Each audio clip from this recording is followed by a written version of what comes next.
लायत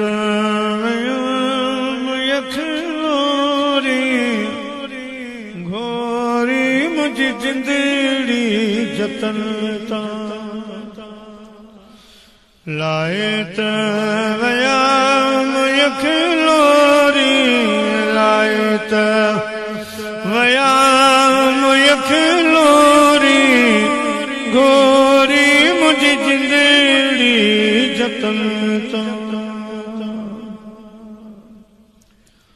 सुतड़ी हुयस अला से जते अल्हम्दुलिल्लाह की नूरानी दरबार मुबारक गंजी अम्मा ज़ियारत फरमाए रहा है। दरबार शरीफ है सफ़ी लाल शहबाज कलंदर रहमतुल्लाह अलैह। सोना सफ़ी लाल शहबाज कलंदर रहमतुल्लाह अलैह सॼी सिंध जी ज़ीनत ऐं फ़ख्र ऐं पहचान ऐं सुञाणप आहे।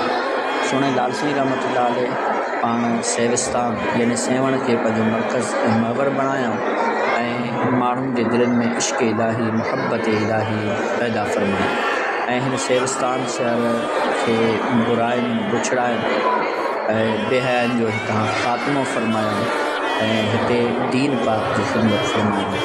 ही नूरानी दरबार मुबारक हज़रत सफ़ी लाल शहबाज कलंदर रहमतुल्लाह अलैह जो आहे। करीम रब तव्हां असां सभिनी खे ॾिसण लाल साईं मुबारक अता फ़रमाए।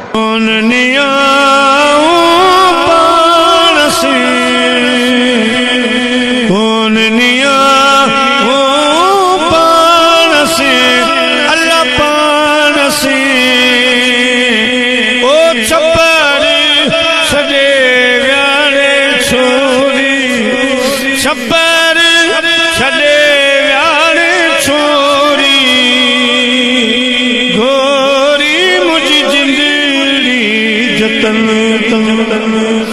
लाए त वया यखलोरी लाए वया यखलोरी घोरी मुझी जिंदड़ी जतन ता दियूं शाह लतीफ चेलो भिट जो घोट लतीफ चे